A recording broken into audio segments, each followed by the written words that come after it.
여러분, 혹시 이런 적 있으셨어요? 아침에 눈을 떴는데 몸이 무거워요. 분명 어젯밤에 일찍 잠자리에 들었고 중간에 깨지도 않았는데 온몸이 천근만근이에요. 겨우 몸을 일으켜 화장실 거울을 보면 얼굴에 생기가 없고 눈밑이 어둡고 도대체 왜 이렇게 피곤한 건지 이유를 모르겠어요. 열심히 일하고 있어요. 아끼고 또 아끼고 있어요. 그런데 통장 잔고는 늘 제자리예요. 나가는 돈은 또렷한데 들어오는 돈은 언제나 애매하고 크게 쓴 것도 없는데 월말이 되면 어김없이 빠듯하고 가슴 한편에서 한숨이 올라와요. 집 안 분위기도 어느 순간부터 묘하게 가라앉았어요. 가족끼리 별것 아닌 일에 목소리가 높아지고 웃음소리가 줄었어요. 예전엔 이러지 않았는데 정확히 언제부터 이렇게 된 건지 기억조차 흐릿해요. 만약 지금 고개를 끄덕이고 계신 분이 있다면 오늘 제가 드리는 이야기에 조금만 귀를 기울여 주세요. 제가 먼저 여쭤볼 것이 하나 있어요. 지금 여러분이 매일 밤 주무시는 그 침대 바로 아래에 무엇이 있나요? 한번 떠올려 보세요. 혹시 몇 년 전에 밀어놓고 잊어버린 상자가 있지 않으신가요? 먼지가 수북이 쌓인 옷보따리, 고장나서 못 쓰게 된 물건들, 언젠가 정리해야지 하면서 미뤄 두었던 것들이요. 그런 것들이 지금 이 순간에도 여러분이 잠드는 바로 그 아래에서 조용히 쌓여 있다면 오늘 이 이야기가 분명 도움이 되실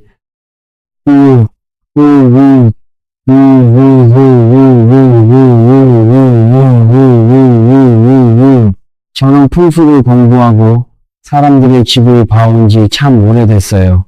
그 긴 세월 동안 제가 가장 놀란 것은 비싼 인테리어나 넓은 집이 아니었어요.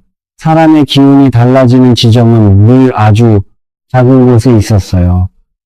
그 중에서도 침대 아래라는 공간은 눈에 보이지 않기 때문에 대부분의 분들이 가장 오래 잊고 사는 곳이에요. 오늘 저는 그 보이지 않는 공간에 대해 이야기해 보려고 해요. 옛 어른들이 침대 아래에 두면 좋다고 전용 4가지 물건, 그리고 반대로 반드시 치워야 한다고 당부했던 것들에 대해서요. 이 이야기는 여러분에게 무엇을 사라거나 무엇을 당장 바꾸라는 것이 아니에요. 다만 제가 살아오면서 만난 분들의 이야기를 통해 여러분 스스로 느끼시는 것이 있다면 그것으로 충분해요. 그 이야기를 시작하기에 앞서 오늘이라는 날에 대해 먼저 말씀드리고 싶어요. 6월 19일이에요. 옛 어른들은 숫자에도 기운이 깃든다고 믿으셨어요. 19라는 숫자를 한번 보세요. 1과 9를 더하면 10이 돼요. 10이라는 수는 동양 문화에서 가득 참을 뜻해요. 빈 그릇이 넘치지도 모자라지도 않게 딱 채워지는 수라고 옛 분들은 말씀하셨어요. 그리고 그 10을 다시 풀어보면 1과 0이 되는데 1은 새로운 시작을 뜻하는 수예요. 다 채워진 다음에 다시 처음으로 돌아간다는 것이에요. 끝이면서 동시에 시작이 되는 날이란 뜻이지요. 6월은 또 어떤 달인가요? 하지가 코앞이에요. 하지는 1년 중에 해가 가장 긴 날이고 양의 기운이 절정에 이르는 때예요. 옛날 우리 어른들은 하지 무렵에 밭에 나가 마지막으로 씨앗 상태를 점검하셨어요. 이때 뿌려진 씨앗이 튼튼해야 가을에 풍성한 수확을 거둘 수 있다고 믿으셨거든요. 그뿐이 아니에요. 6월과 19를 곱하면 114가 되는데 이 숫자의 각 자릿수를 더하면 다시 6이 나와요. 6이라는 숫자는 예로부터 순탄함을 뜻했고 육육대순이라는 말이 있을 정도로 모든 일이 막힘없이 흘러가는 기운을 소문수라고 옛 어른들은 전해 오셨어요. 양의 기운이 가장 높이 올라가는 이 시기에 우리 삶에도 작은 씨앗 하나를 심어보면 어떨까요? 이런 숫자 풀이가 과학적으로 맞냐 틀리냐를 따지는 것은 중요하지 않아요. 좋은 마음으로 무언가를 시작한다는 것 자체가 이미 우리 마음에 작은 변화의 물결을 일으켜주는 것만은 분명하니까요. 여러분이 침대 밑에 놓는 작은 물건이 바로 그 씨앗이 될 수 있어요. 이제 본격적으로 4가지 물건에 대해 말씀드릴게요. 첫 번째는 굵은 소금을 담은 우리 그릇이에요. 소금 이야기를 먼저 해볼게요.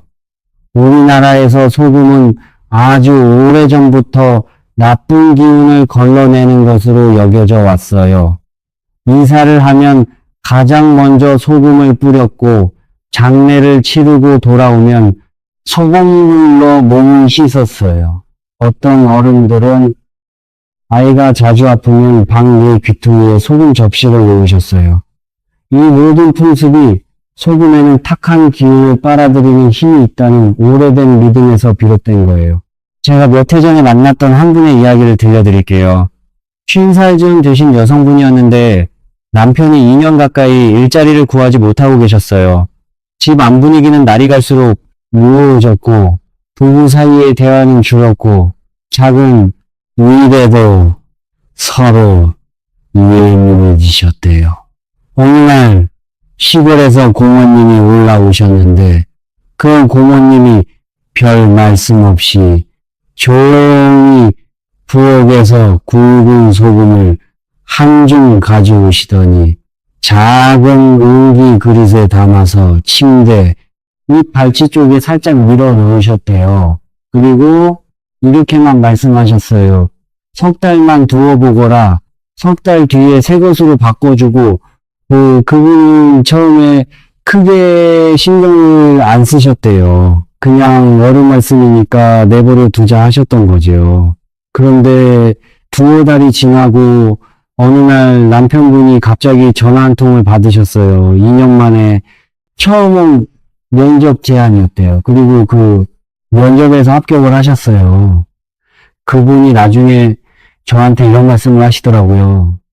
소금 때문인지 아닌지는 모르겠는데 고모님이 그 소금을 놓으신 날부터 집 안 공기가 뭔가 달라진 느낌이었다고요. 무거운 것이 조금씩 거치는 것 같았다고요.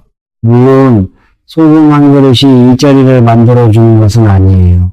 하지만 공간의 기운이 가벼워지면 그 안에 사는 사람의 마음도 조금씩 가벼워지고 마음이 가벼워지면 행동이 달라지고 행동이 달라지면 결과도 자연스럽게 달라져요. 저는 그것을 수없이 보아왔어요. 소금을 담는 그릇은 반드시 용기나 도자기처럼 천연 재질이어야 해요. 플라스틱은 기의 흐름을 막는다고 옛 어른들은 당부하셨어요. 위치는 침대 발치 쪽 아래가 좋아요. 머리맡에 누우면 기운이 너무 강해서 잠을 설칠 수 있거든요. 그리고 한 달에 한 번은 반드시 소금을 새 것으로 갈아주셔야 해요. 오래된 소금은 이미 탁한 기운을 머금고 있어서 그 역할을 다한 것이니까요. 새 소금으로 갈아주시는 것이 그 공간에 다시 맑은 숨을 부어넣는 것과 같아요. 2번째는 대나무와 소나무로 만든 작은 소품 한 쌍이에요. 대나무와 소나무가 왜 특별한지 아세요? 사계절 내내 푸르러요. 봄, 여름, 가을, 겨울 어떤 바람이 불어도 어떤 추위가 와도 그 초록빛을 잃지 않아요. 그래서 옛 어른들은 대나무와 소나무를 변치 않는 마음과 절개의 상징으로 여기셨어요. 그리고 이 두 나무로 만든 물건을 한 쌍으로 나란히 두면 곁에 있는 사람과의 인연이 더욱 깊어진다는 믿음이 전해져 왔어요. 예전에 옛 어른들이 이런 말씀을 하셨어요. 부부가 신발을 나란히 두어야 함께 걷는다고요. 서로의 신발이 흩어져 있으면 마음도 흩어진다고요. 참 소박한 말씀인데 생각할수록 깊은 뜻이 담겨 있어요. 제가 전라도의 한 시골 마을에서 들은 이야기가 있어요. 50년을 함께 사신 노부부가 계셨는데 동네 분들이 하나같이 궁금해 하셨대요. 어떻게 그렇게 오래 함께 사시면서 한결같으시냐고요. 그 할머니의 대답이 아직도 제 마음에 남아 있어요. 같은 날 둘 다 화를 낸 적이 없어요. 한 사람이 화가 나면 다른 사람이 먼저 한 발짝 물러섰어요. 그리고 아침이 오면 어젯밤 일을 먼저 잊으려는 쪽이 되려고 했어요. 이게 우리 비결이라면 비결이에요. 나중에 알게 된 건데 그 할머니 침대 밑에는 작은 나무 새 2마리가 나란히 놓여 있었대요. 시어머니한테서 물려받은 것이라고 하시더라고요. 그 나무새가 부부 사이를 지켜준 것인지 아닌지는 알 수 없어요. 하지만 매일 밤 그 나무새처럼 나란히 누워서 같은 방향을 바라보며 잠들었던 그 마음이 50년을 함께하게 한 진짜 비결이 아니었을까요? 저는 그렇게 생각해요. 이 소품을 놓으실 때 기억하셔야 할 것이 있어요. 반드시 2개를 한 쌍으로 놓으셔야 해요. 침대 중앙 아래에 나란히 같은 방향을 향하도록 두세요. 등을 돌리거나 서로 반대 방향을 향하면 안 돼요. 크기가 작아도 전혀 상관없어요. 중요한 것은 둘이 함께 같은 곳을 바라보고 있다는 그 모양새예요. 그 모양 자체가 하나의 기도와 같은 거예요. 3번째는 천연향 주머니예요. 쑥과 창포 그리고 솔잎을 넣은 주머니인데요. 쑥은 우리 민족과 정말 오래 함께해온 풀이에요. 단오절에 쑥을 대문에 걸어두었던 풍습이 수천 년 전부터 이어져 왔고 한의학에서도 쑥은 몸을 따뜻하게 하고 나쁜 기운을 물리치는 것으로 여겨져 왔어요. 창포는 맑고 깨끗한 기운을 가진 식물로 예로부터 몸과 마음 정화하는 데 쓰여왔고요. 솔잎은 맑은 향기로 공기를 깨끗하게 하고 공간에 생기를 불어넣는 식물이에요. 이 3가지가 어우러진 향주머니를 침대 밑에 두면 잠자는 동안 자연의 기운이 부드럽게 감싸주는 것과 같다고 예쁜들은 말씀하셨어요. 한의학에서도 침실의 기운 상태가 수면의 질에 직접적인 영향을 준다고 전해오고 있어요. 강원도에 사시는 어느 어르신 이야기를 해드릴게요. 80을 넘기신 분이셨는데 부인을 먼저 보내신 후로 3년 가까이 밤잠을 이루지 못하셨대요. 새벽 서너 시까지 천장만 바라보다가 겨울 눈을 붙이시고 날이 밝으면 또 하루를 버티듯 보내셨다고요.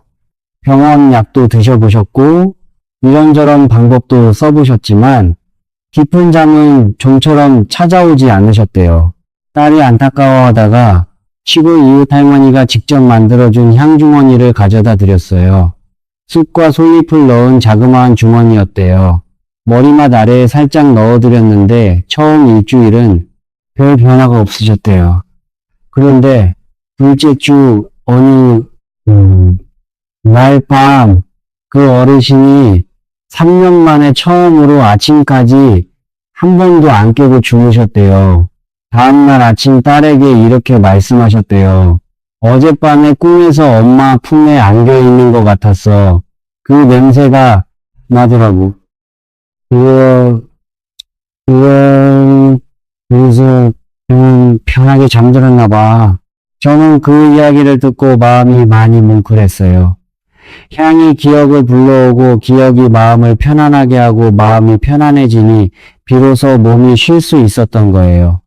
우리의 후각은 뇌에서 감정과 기억을 관장하는 부분과 가장 가까이 연결되어 있다고 해요. 그래서 어떤 향기를 맡으면 까마득히 잊고 있던 옛 기억이 갑자기 떠오를 때가 있는 거예요. 어머니의 풀냄새, 고향 마을의 풀냄새, 그런 것들이요. 향주머니는 침대 머리맡 쪽 아래에 놓으세요. 소금과 반대편이에요. 소금은 발치에, 향주머니는 머리맡에. 이렇게 기억하시면 쉬워요. 2달에 한 번 정도 새 것으로 교체해 주시고요. 향이 옅어지면 그 안에 담긴 기운도 함께 옅어진다고 보시면 돼요. 한 가지 꼭 당부드리고 싶은 것은 반드시 천연 재료로 만든 것이어야 한다는 점이에요.